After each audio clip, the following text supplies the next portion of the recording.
Hello friends, कैसे हो आप सब। आई होप कि आप सब स्वस्थ होंगे, मस्त होंगे। तो फ्रेंड्स, एक बार फिर से आप सभी का स्वागत है आपके अपने YouTube channel VKB coaching classes में। आप सभी को आज की इस क्लास में हम प्राचीन इतिहास विद आधुनिक इतिहास के बारे में बात करेंगे। जी हाँ दोस्तों, जो कि आपके हर एक कम्पिटिटिव एग्जाम के लिए बेहद ही इंपॉर्टेंट साबित होगा है। और आपको ये भी बता दें कि हमारी इस चैनल के माध्यम से आपको डेली पर डेली भारतीय इतिहास या अदरवाइज सामान्य ज्ञान के जितने भी टॉपिक होते हैं वो सुबह 7 बजे लाइव क्लास के माध्यम से कराया जाता है। वर्ड क्वेश्चन आपको बता दें कि आज से लगभग 8 बजे ये लाइव सेशन सेकंड चालू भी हो गया है। तो सुबह 7 बजे, शाम को 8 बजे इस चैनल के माध्यम से आपको डेली पर डेली सामान्य ज्ञान जीके से क्वेश्चन देखने को मिलेगा और आप डेली लाइव सेशन के माध्यम से पढ़ना स्टार्ट कर दीजिए। ठीक है प्यारे मित्रों। चलिए, तो सबसे पहला क्वेश्चन यहाँ पे दिया हुआ है मित्रों कि भारत का सबसे पुराना ज्ञात सभ्यता कौन सी थी। तो हम यहाँ पे कह सकते हैं भैया कि बिल्कुल सही जवाब हो जाएगा इसका ऑप्शन नंबर 20 का बिल्कुल करेक्ट जवाब होगा सिंधु घाटी सभ्यता। क्या हो जाएगा? सिंधु घाटी सभ्यता इसका बिल्कुल करेक्ट जवाब हो जाएगा। ठीक है प्यारे मित्रों, तो ऑप्शन नंबर 20 का बिल्कुल करेक्ट जवाब हो जाएगा। चलिए मित्रों, अगले क्वेश्चन की ओर चलता हूँ। क्वेश्चन नंबर दूसरा नंबर सवाल कह रहा है मित्र कि सिंधु घाटी सभ्यता की प्रमुख नगर कौन सी थी। क्या कह रहा है मित्र कि सिंधु घाटी सभ्यता की प्रमुख नगर कौन सी थी। तो इसका बिल्कुल करेक्ट जवाब हो जाएगा ऑप्शन नंबर सी, इसका बिल्कुल करेक्ट जवाब हो जाएगा। क्या हो जाएगा? सी, इसका बिल्कुल करेक्ट जवाब हो जाएगा हड़प्पा। ठीक है मित्रों, चलिए मित्रों, अगले क्वेश्चन की ओर चलता हूँ। क्वेश्चन नंबर थर्ड नंबर को सवाल कह रहा है, तीसरा नंबर, कि यहाँ पे कह रहा है कि मोहनजोदड़ो कहाँ स्थित है। क्या कह रहा है मित्र कि मोहनजोदड़ो कहाँ स्थित है। तो बिल्कुल सही जवाब हो जाएगा मित्रों ऑप्शन नंबर 20 का बिल्कुल करेक्ट जवाब हो जाएगा। पाकिस्तान में स्थित है। कहाँ स्थित है? पाकिस्तान, इसका बिल्कुल करेक्ट जवाब हो जाएगा। चलिए मित्रों, अगले क्वेश्चन की ओर चलता हूँ। क्वेश्चन नंबर यहाँ पे 4 कह रहा है कि सिंधु घाटी सभ्यता में उपयोग की जाने वाली लिपि कौन सी थी। तो इसका बिल्कुल करेक्ट जवाब हो जाएगा मित्रों ऑप्शन नंबर सी, इसका बिल्कुल करेक्ट जवाब हो जाएगा सिंधु लिपि। ऑप्शन नंबर सी, इसका बिल्कुल करेक्ट जवाब। चलिए अगले क्वेश्चन की ओर चलता हूँ। क्वेश्चन नंबर 5 नंबर सवाल कह रहा है, पांचवा, हल और बैलगाड़ी का प्रयोग किस सांस्कृतिक युग में हुआ था। इसका करेक्ट जवाब बताइए फटाफट। ठीक हो जाए, तो अगर मैं इसका सही जवाब की बात करूँ तो ऑप्शन नंबर 20 का बिल्कुल करेक्ट जवाब हो जाएगा नवपाषाण काल अथवा जो है वैदिक काल। अगर ऑप्शन में आपके दिया रहेगा कि नवपाषाण काल तो आप नवपाषाण काल मारोगे। अगर ऑप्शन में वैदिक काल दिया है मित्रों तो ऑप्शन नंबर आपका यही वैदिक काल हो जाएगा। ठीक है मित्रों, तो 20 का बिल्कुल करेक्ट जवाब हो जाएगा। आप ऑप्शन के अकॉर्डिंग राइट आंसर का चुनाव करते हैं। चलिए मित्रों, अगले क्वेश्चन की ओर चलता हूँ। क्वेश्चन नंबर 6 यानी कि 6वां नंबर सवाल कह रहा है, यहाँ पे देख लेते हैं, आर्य लोग भारत में किस काल में आए। तो इस क्वेश्चन का जवाब दीजिए फटाफट। तो 6वें का बिल्कुल सही जवाब हो जाएगा ऑप्शन नंबर सी, इसका बिल्कुल करेक्ट जवाब हो जाएगा 1500 ईसा पूर्व में आए थे। चलिए अगले क्वेश्चन की बात करता हूँ। क्वेश्चन नंबर 7वां नंबर सवाल कह रहा है कि वैदिक काल में गृहकर्म क्या कह रहा है, गृहकर्म शब्द किसका वर्णन करता है। तो वर्णन करता है, तो इसका बिल्कुल करेक्ट जवाब हो जाएगा ऑप्शन नंबर बी। तो बी इसका बिल्कुल करेक्ट जवाब, पारिवारिक अनुष्ठान, इसका बिल्कुल करेक्ट जवाब हो जाएगा। चलिए अगले क्वेश्चन की बात करता हूँ। क्वेश्चन नंबर 8वां नंबर सवाल कह रहा है कि वेदों में से सबसे प्राचीन वेद कौन सा है। फटाफट इसका जवाब दीजिए। तो 8वां का बिल्कुल सही जवाब हो जाएगा ऑप्शन नंबर डी, इसका बिल्कुल करेक्ट जवाब हो जाएगा। ठीक है प्यारे मित्रों, तो ऋग्वेद सबसे पुराना वेद होता है। चलिए अगले क्वेश्चन की बात करता हूँ मित्रों। यहाँ पे ऋग्वेद में कुल कितने सूर और मंत्र होते हैं। इस क्वेश्चन का जवाब फटाफट दीजिए। तो 90 का बिल्कुल करेक्ट जवाब हो जाएगा ऑप्शन नंबर डी, इसका बिल्कुल करेक्ट जवाब हो जाएगा। ठीक है प्यारे मित्रों, चलिए अगले क्वेश्चन की बात करता हूँ। क्वेश्चन नंबर 10 नंबर सवाल कह रहा है कि अरण्यक भाग वेदों का किस भाग में संबंधित है, किस भाग से संबंधित है। तो इसका बिल्कुल करेक्ट जवाब हो जाएगा मित्रों ऑप्शन नंबर डी, इसका बिल्कुल करेक्ट जवाब हो जाएगा। ठीक है, तो ऑप्शन नंबर डी करेक्ट हो जाएगा। चलिए मित्रों, अगले क्वेश्चन की बात करता हूँ। क्वेश्चन नंबर 11 नंबर सवाल कह रहा है, उपनिषदों का मुख्य विषय क्या है। कह रहा उपनिषदों का मुख्य विषय क्या है। तो 11 का बिल्कुल करेक्ट जवाब हो जाएगा ऑप्शन नंबर सी, इसका बिल्कुल करेक्ट जवाब हो जाएगा। ठीक है प्यारे मित्रों, तो ब्रह्म और आत्मा का दर्शन। चलिए प्यारे मित्रों, अगले क्वेश्चन की बात करता हूँ। क्वेश्चन नंबर 12 नंबर सवाल कर रहा है, बौद्ध धर्म की स्थापना किसने किया था। तो इसका करेक्ट जवाब हो जाएगा मित्रों ऑप्शन नंबर बी, इसका बिल्कुल करेक्ट जवाब हो जाएगा गौतम बुद्ध।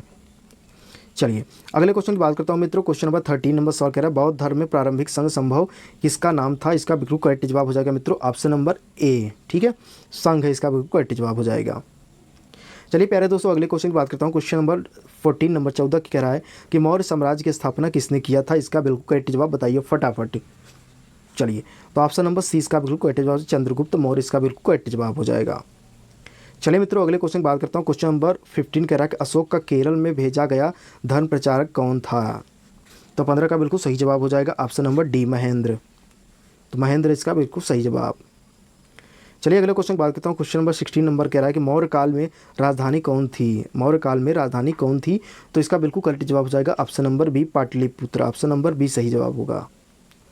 चलिए अगले क्वेश्चन की बात करता हूँ। क्वेश्चन नंबर 17 की बात कर रहा है कि अशोक ने किस युद्ध के बाद धर्म प्रचार किया था। तो इसका बिल्कुल करेक्ट जवाब हो जाएगा मित्रों ऑप्शन नंबर ए, कलिंग युद्ध के बाद। क्या हो जाएगा? कलिंग युद्ध के बाद। चलिए मित्रों अगले क्वेश्चन की बात करता हूँ। क्वेश्चन नंबर 18 नंबर 18 की बात कर रहा है कि मौर्य साम्राज्य का पतन किसके समय प्रारंभ हुआ था? तो 18 का बिल्कुल सही जवाब हो जाएगा ऑप्शन नंबर सी, ब्रह्मदत्त। क्या हो जाएगा? ब्रह्मदत्त। ठीक है, तो सी इसका बिल्कुल करेक्ट जवाब। चलिए मित्रों अगले क्वेश्चन की बात करता हूँ। क्वेश्चन नंबर 19 नंबर 19 की कह रहा है कि चारवाक दर्शन का मूल सिद्धांत क्या है? चारवाक दर्शन का मूल सिद्धांत क्या है? तो 19 का बिल्कुल करेक्ट जवाब हो जाएगा ऑप्शन नंबर सी हो जाएगा, भौतिकवाद और अनुभव। इसका बिल्कुल करेक्ट जवाब। चलिए दोस्तों अगले क्वेश्चन की बात करता हूँ। क्वेश्चन नंबर 20 नंबर सवाल 20 नंबर, जैन धर्म के तीर्थकर महावीर ने किस काल में शिक्षा दी? इसका बिल्कुल करेक्ट जवाब का फटाफट जवाब दीजिए। चलिए ऑप्शन नंबर 20 का बिल्कुल करेक्ट जवाब हो जाएगा। ठीक है, 6वीं शताब्दी ईसा पूर्व। चलिए मित्रों अगले क्वेश्चन बात करता हूँ। क्वेश्चन नंबर 21 की बात कर रहा है कि आर्यभट्ट किस क्षेत्र के विद्वान थे? तो 21 का बिल्कुल करेक्ट जवाब हो जाएगा ऑप्शन नंबर ए, खगोल शास्त्र। चलिए मित्रों अगले क्वेश्चन बात करता हूँ। क्वेश्चन नंबर 22 नंबर के सवाल की बात करता हूँ। तो ये कह रहा है गुप्त साम्राज्य को किसने स्वर्ण युग कहा था? तो 22 का बिल्कुल करेक्ट जवाब हो जाएगा ऑप्शन नंबर डी, आधुनिक इतिहासकार। चलिए मित्रों अगले क्वेश्चन बात करता हूँ। क्वेश्चन नंबर 23 की, तो कह रहा है गुप्त काल का प्रसिद्ध कवि कौन था? तो इस क्वेश्चन का राइट आंसर हो जाएगा मित्रों ऑप्शन नंबर ए, कालिदास। चलिए मित्रों अगले क्वेश्चन बात करता हूँ। क्वेश्चन नंबर 24 नंबर सवाल की, तो कह रहा है कि गुप्त राजाओं का मुख्य स्रोत कौन सा था? तो 24 का बिल्कुल करेक्ट जवाब हो जाएगा ऑप्शन नंबर बी, शिलालेख। चलिए अगले क्वेश्चन बात करता हूँ मित्रों। क्वेश्चन नंबर 25 की 25 नंबर, पाल वंश की स्थापना किसने किया था? तो 25 का बिल्कुल करेक्ट जवाब हो जाएगा ऑप्शन नंबर डी, गोपाल। चलिए नेक्स्ट क्वेश्चन की अगर बात करता हूँ मित्रों। क्वेश्चन नंबर 26 नंबर सवाल की, तो 26 कह रहा है भारतीय संगीत के सिद्धांत ग्रंथ नाटक शास्त्र किसने रचा था? तो 26 का बिल्कुल करेक्ट जवाब हो जाएगा ऑप्शन नंबर ए, भरत मुनि। चलिए अगले क्वेश्चन की बात करता हूँ। क्वेश्चन नंबर 27 नंबर के मित्रों, तो कह रहा है कि प्रथम सुल्तान कौन था जिसने दिल्ली सल्तनत की नींव रखी? तो 27 का बिल्कुल करेक्ट जवाब हो जाएगा option number A, Qutubuddin Aibak. चलिए मित्रों अगले क्वेश्चन की बात करता हूँ। क्वेश्चन नंबर 28 नंबर 28 की, तो दिल्ली सल्तनत का पहला अफगानी सल्तनत कौन था? तो 28 का बिल्कुल करेक्ट जवाब हो जाएगा ऑप्शन नंबर ए, खिलजी वंश। चलिए प्यारे मित्रों अगले क्वेश्चन की बात करते हो। क्वेश्चन नंबर 29 29 की, तो मुगल सम्राट बाबर ने भारत की किस लड़ाई में मुगल साम्राज्य की नींव रखी? तो इस क्वेश्चन का राइट आंसर हो जाएगा ऑप्शन नंबर ए, पानीपत की पहली लड़ाई। चलिए अगले क्वेश्चन की बात करता हूँ। क्वेश्चन नंबर 30 नंबर सवाल 30 नंबर की, तो 30 नंबर सवाल कह रहा है कि अकबर ने दीन ए इलाही धर्म का कब घोषित किया था? तो 30 का बिल्कुल करेक्ट जवाब जाएगा ऑप्शन नंबर ए, सन 1582। चलिए अगले क्वेश्चन बात करता हूँ। क्वेश्चन नंबर 31 की, तो कह रहा है यहाँ पे शाहजहाँ ने कौन सा प्रसिद्ध भवन बनवाया था? तो 31 का बिल्कुल करेक्ट जवाब हो जाएगा ऑप्शन नंबर बी, ताजमहल बनवाया था। चलिए मित्रों अगले क्वेश्चन की बात करता हूँ। क्वेश्चन नंबर यहाँ पे 32 कह रहा है कि औपचारिक रूप से भारत से अंग्रेजों को बाहर करने वाला आंदोलन कौन सा था? तो इसका बिल्कुल करेक्ट जवाब हो जाएगा मित्रों ऑप्शन नंबर ए, भारत छोड़ो आंदोलन। चलिए अगले क्वेश्चन बात करता हूँ मित्रों। क्वेश्चन नंबर 33 की, तो यहाँ पे कह रहा है नमक सत्याग्रह किस वर्ष हुआ या किस वर्ष हुआ था? तो 33 का बिल्कुल सही जवाब हो जाएगा ऑप्शन नंबर बी, 1930। नमक सत्याग्रह 1930 हुआ था। ठीक है, चलिए अगले क्वेश्चन बात करता हूँ। क्वेश्चन नंबर 34 नंबर 34 की, तो बंगाल विभाजन पहली बार कब हुआ था? बंगाल विभाजन पहली बार कब हुआ था? तो इसका बिल्कुल करेक्ट जवाब हो जाएगा मित्रों ऑप्शन नंबर ए, सन 1905 ईस्वी। चलिए अगले क्वेश्चन बात करता हूँ मित्रों। क्वेश्चन नंबर 35 की बात करता हूँ। तो यहाँ पे कह रहा है कि 1857 की क्रांति के बाद किस कंपनी ने शासन संभाला था? तो इसका बिल्कुल करेक्ट जवाब हो जाएगा मित्रों ऑप्शन नंबर बी, इसका बिल्कुल करेक्ट जवाब हो जाएगा, ईस्ट इंडिया कंपनी ब्रिटिश सरकार से छीन लिया था। तो ऑप्शन नंबर बी। प्यारे दोस्तों अगले क्वेश्चन की बात करता हूँ। क्वेश्चन नंबर 36 नंबर सवाल कि भारत की प्रथम महिला प्रधानमंत्री कौन थी?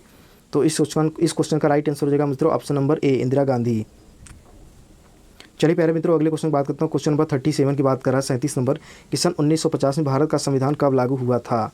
तो डेट पूछ रहा है। ठीक है प्यारे मित्रों, तो इसका बिल्कुल करेक्ट जवाब हो जाएगा ऑप्शन नंबर ए, इसका बिल्कुल करेक्ट जवाब 26 जनवरी 1950। 26 जनवरी 1950। चलिए प्यारे दोस्तों अगले क्वेश्चन बात करता हूँ। क्वेश्चन नंबर 38 नंबर संविधान सभा के प्रमुख चेयरमैन कौन थे? संविधान सभा के प्रमुख चेयरमैन कौन थे? चलिए तो 38 का बिल्कुल सही जवाब हो जाएगा मित्रों ऑप्शन नंबर डी, इसका बिल्कुल करेक्ट जवाब हो जाएगा, डॉक्टर राजेंद्र प्रसाद, सन 1946 से 1950। चलिए अगले क्वेश्चन बात करता हूँ मित्रों। क्वेश्चन नंबर 39 नंबर सवाल की, तो ये कह रहा है भारत में मौजूदा राज्य संघीय व्यवस्था कब अपनाई गई थी? तो 39 का बिल्कुल करेक्ट जवाब हो जाएगा मित्रों ऑप्शन नंबर बी, इसका बिल्कुल करेक्ट जवाब हो जाएगा, सन 1950 ईस्वी। चलिए मित्रों अगले क्वेश्चन बात करता हूँ। क्वेश्चन नंबर 40 नंबर 40 नंबर, तो कह रहा है कि नव भारत टाइम्स किसने शुरू किया था? तो इस पत्रिका का जो है शुरुआत किसने किया था, यही क्वेश्चन कह रहा है। ठीक है, तो ऑप्शन नंबर बी इसका बिल्कुल करेक्ट जवाब है, लाला लाजपत राय। चलिए मित्रों अगले क्वेश्चन बात करता हूँ, क्वेश्चन नंबर 41 की। तो यहाँ पे कह रहा है कि भारतीय राष्ट्रीय कांग्रेस की स्थापना कब हुई थी? तो इसका बिल्कुल करेक्ट जवाब हो जाएगा मित्रों ऑप्शन नंबर ए, सन 1885 ईस्वी। चलिए अगले क्वेश्चन बात करता हूँ मित्रों प्यारे, यहाँ पे 42 नंबर की बात कर रहा है। तो 42 कह रहा है कि रॉलेट अधिनियम, रॉलेट एक्ट लागू किया गया था, कब लागू किया था? तो 42 का बिल्कुल करेक्ट जवाब हो जाएगा मित्रों ऑप्शन नंबर बी इसका बिल्कुल करेक्ट जवाब हो जाएगा, सन 1919 में। आपको बता दें कि जलियांवाला बाग हत्याकांड भी 1919 में ही हुआ था। ठीक है प्यारे मित्रों, याद रखना। चलिए प्यारे दोस्तों अगले क्वेश्चन बात करता हूँ, क्वेश्चन नंबर 43 की। तो यहाँ पे 43 नंबर सवाल कह रहा है कि झांसी की रानी लक्ष्मीबाई का असली नाम क्या था? झांसी की रानी लक्ष्मीबाई का असली नाम क्या था? तो इसका बिल्कुल करेक्ट जवाब हो जाएगा मित्रों ऑप्शन नंबर बी इसका बिल्कुल करेक्ट जवाब हो जाएगा, मणिकर्णिका। क्या? मणिकर्णिका इसका बिल्कुल करेक्ट जवाब। चलिए प्यारे मित्रों अगले क्वेश्चन बात करता हूँ, क्वेश्चन नंबर 44 की। तो कह रहा है भारत छोड़ो आंदोलन कब आह्वान किया गया था? भारत छोड़ो आंदोलन आह्वान कब किया गया था, मतलब कब से लागू किया गया था? सॉरी, भारत छोड़ो आंदोलन किसने लागू किया था? तो इसका बिल्कुल करेक्ट जवाब हो जाएगा मित्रों ऑप्शन नंबर ए इसका बिल्कुल करेक्ट जवाब हो जाएगा, महात्मा गांधी। क्या हो जाएगा? महात्मा गांधी। भारत छोड़ो आंदोलन किसने लागू किया? महात्मा गांधी। चलिए अगले क्वेश्चन बात करता हूँ, क्वेश्चन नंबर 45 की बात करूँ यहाँ पे 45 में। तो प्यारे मित्रों कह रहा है कि भारतीय राष्ट्रीय आंदोलन में 2 नवंबर 1929 किस घटना के लिए महत्वपूर्ण है? तो प्यारे मित्रों इसका बिल्कुल करेक्ट जवाब हो जाएगा ऑप्शन नंबर सी इसका बिल्कुल करेक्ट जवाब हो जाएगा, पूर्ण स्वराज्य प्रस्ताव। ठीक है, तो सी इसका बिल्कुल करेक्ट जवाब हो जाएगा। चलिए मित्रों अगले क्वेश्चन बात करता हूँ, क्वेश्चन नंबर 46 नंबर सवाल की। तो 46 नंबर सवाल कह रहा है मित्रों यहाँ पे पहले भारतीय गवर्नर जनरल कौन थे? पहले भारतीय गवर्नर जनरल कौन थे? तो 46 का बिल्कुल करेक्ट जवाब हो जाएगा मित्रों option number B, Warren Hastings. चलिए मित्रों अगले क्वेश्चन बात करता हूँ, क्वेश्चन नंबर 47 की। तो यहाँ पे कह रहा है सविनय अवज्ञा आंदोलन की शुरुआत किसने किया था? तो इस क्वेश्चन का राइट आंसर मित्रों ऑप्शन नंबर ए हो जाएगा, महात्मा गांधी ने। तो 47 का बिल्कुल करेक्ट जवाब ए हो जाएगा। चलिए प्यारे मित्रों अगले क्वेश्चन बात करता हूँ, क्वेश्चन नंबर 48 की। तो यहाँ पे कह रहा है आधुनिक भारत में पहली बार किसने वर्षावधि वाली सरकार बनाई? तो करेक्ट जवाब हो जाएगा मित्रों इसका बिल्कुल सही जवाब हो जाएगा ऑप्शन नंबर सी, 5 वर्ष। ठीक है, चलिए अगले क्वेश्चन बात करता हूँ मित्रों, क्वेश्चन नंबर 49 की। 49 नंबर सवाल कह रहा है मित्रों कि भारत में साम्यवादी पार्टी की स्थापना किस वर्ष हुई? तो इस क्वेश्चन का बिल्कुल सही जवाब हो जाएगा मित्रों ऑप्शन नंबर ए इसका बिल्कुल करेक्ट जवाब हो जाएगा, सन 1920 ईस्वी। ठीक है प्यारे मित्रों, तो ऑप्शन नंबर ए बिल्कुल करेक्ट होगा। चलिए अगले क्वेश्चन बात करता हूँ जो कि आज का आखिरी क्वेश्चन है प्यारे मित्रों। आज के भारतीय इतिहास आधुनिक इतिहास के बिल्कुल करेक्ट जवाब के हम सभी को बता चुके हैं। और ये 50 MCQ का लास्ट क्वेश्चन है प्यारे मित्रों। कह रहा है स्वराज्य मेरा जन्म सिद्ध अधिकार है, यह नारा किसने दिया था? तो आज का लास्ट क्वेश्चन है और इस क्वेश्चन का जवाब फटाफट दीजिए सभी प्यारे मित्र, सभी प्यारे दोस्तों। तो इसका बिल्कुल करेक्ट जवाब हो जाएगा ऑप्शन नंबर सी इसका बिल्कुल बाल गंगाधर तिलक इसका बिल्कुल करेक्ट जवाब हो जाएगा। ठीक है प्यारे मित्रों, तो प्यारे मित्रों आपसे एक छोटा सा रिक्वेस्ट है, अगर वीडियो थोड़ी सी इन्फॉर्मेटिव लगी है तो लाइक ज़रूर करना, या लाइक तथा शेयर करना अपने मित्रों के साथ। ठीक है प्यारे मित्रों, और सब्सक्राइब जरूर कर लेना। अगर चैनल को पहली बार विजिट कर रहे हो तो इस आपके अपने YouTube channel VKB coaching classes को सब्सक्राइब कर लेना। और आपको बहुत ही इंपॉर्टेंट सूचना बताने वाला हूँ प्यारे मित्रों कि आपकी सुबह की लाइव क्लास में सामान्य ज्ञान से संबंधित जो कि आपके कॉम्पिटिटिव एग्जाम में पूछे जाने वाले प्रश्न होता है, 7 बजे का लाइव क्लास आप जरूर करना सुनिश्चित करें। ठीक है प्यारे मित्रों, तो सुबह 7 बजे आप याद रखना, और हो सके तो शाम को सेकेंड क्लास अगर करनी है तो शाम को 8 बजे रेडी रहिएगा। ठीक है, तो धन्यवाद, thank you for watching video. जय हिंद, जय भारत।